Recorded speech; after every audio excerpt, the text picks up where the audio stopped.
Hey, I'm Dylan. This is also my first time doing stand-up.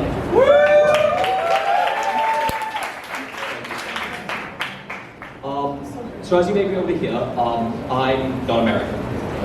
I'm a foreigner. I'm an immigrant. Don't worry, I'm here legally. I've got my green card and everything. And so since I'm an immigrant, I have an accent. Like, it's a little mix. I've lived in a lot of places, but it sort of comes out in a few words. Like for example, you guys will say glass, right? You'll be like glass, and I'll say gloss. You'll say aluminum, and I'll be like aluminium. You'll say deadly animal, kill you in a bite, and I'll be like house pet.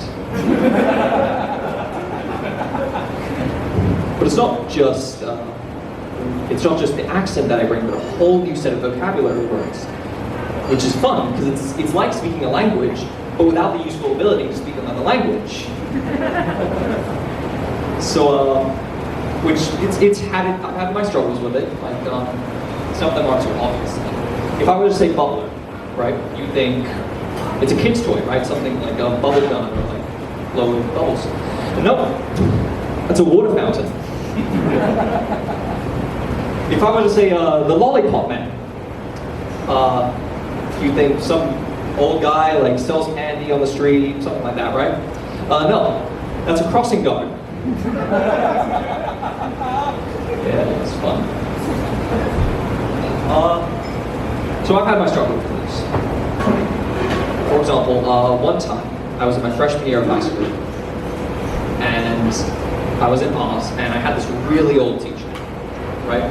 Like bone white hair, wrinkles everywhere, really old teacher. And 14-year-old me was drawing, you know, like we do in art. And I fucked up. So I needed to erase it, but I didn't have an eraser. So what the 14-year-old me did is, I went up to my teacher, I looked her in the eye, and I said, Miss, can I please have a rubber?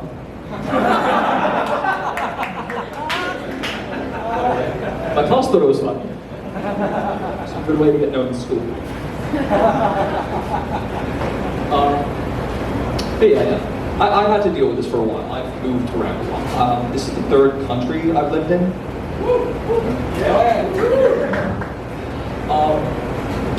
So what people who've also moved probably know is that when you move, people always have questions. You know, they ask about like the stereotypes, the rumors that they hear about your country.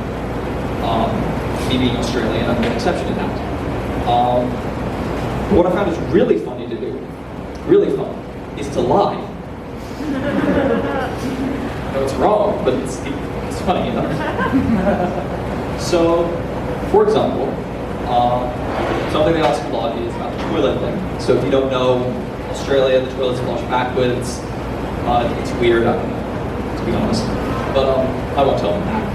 So what I do is they'll ask like, do the toilets flush backwards, and I'll be like, I'll look them up.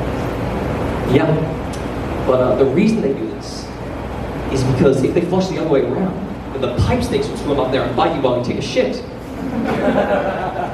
They believe it. Because I know there's no such thing as pipe snakes. But they don't know. But you guys didn't know that. But eventually there are some smart people, they start to catch on, start to go, oh Dylan, that's bullshit. You see, I have a trick to that too. So when they start to catch on, I just start telling them the truth. So I'll just start telling them really wacky shit.